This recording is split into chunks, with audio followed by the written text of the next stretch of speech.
A black veteran is slammed to the ground by a police officer during a false stop. He follows every instruction, yet he is treated like a criminal until the truth comes out. The officer learns the hard way who he put his hands on. This story shows the danger of bias and the need for real accountability. Marcus Reed was 52 years old. He had served 25 years in the United States Army. He was a decorated combat veteran. He had done tours in Iraq and Afghanistan. He had medals pinned on his wall at home. But on a quiet Saturday morning, none of that mattered. Marcus drove downtown to grab breakfast. He wore a hoodie and jeans. He walked into a small diner near the park.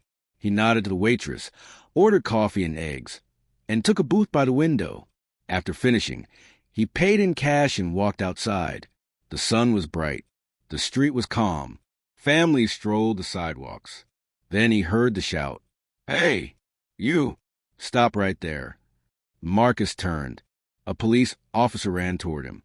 His hand was on his weapon. His eyes locked on Marcus like he was prey. Marcus frowned. "Me?"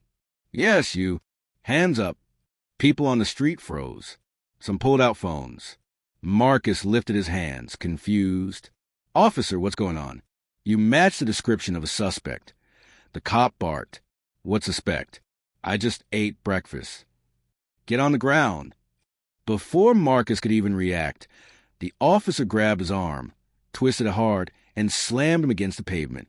Gasps filled the air. A woman screamed. He didn't do anything. Marcus's face hit the concrete.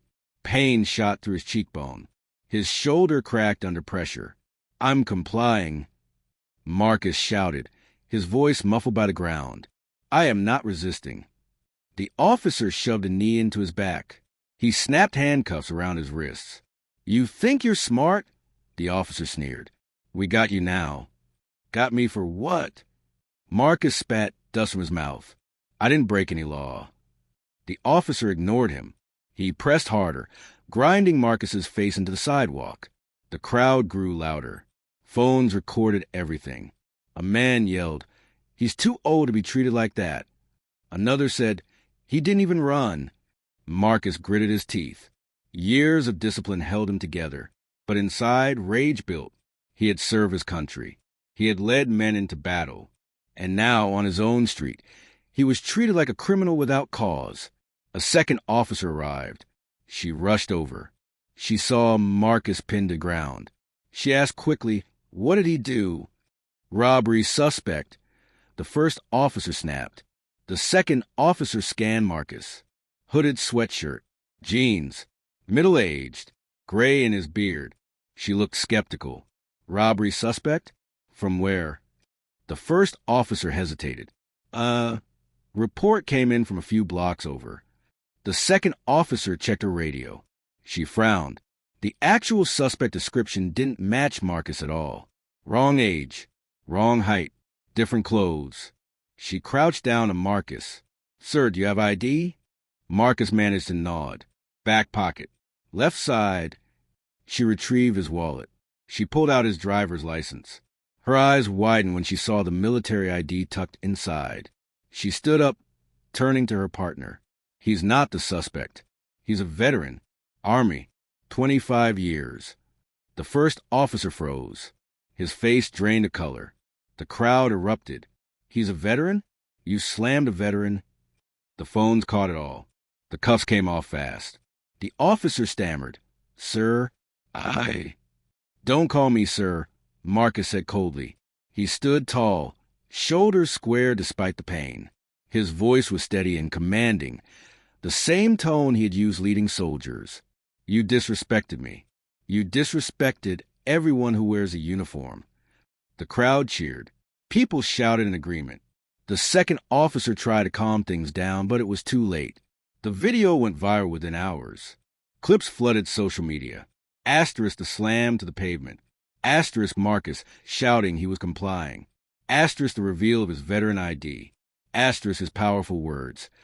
"You disrespected everyone who wears a uniform." News outlets picked it up.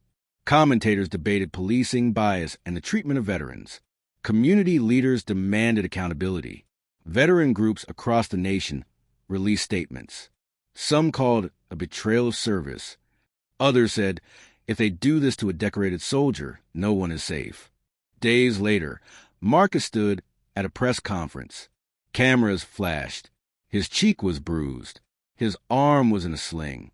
I served this country for 25 years, he said. I risked my life overseas.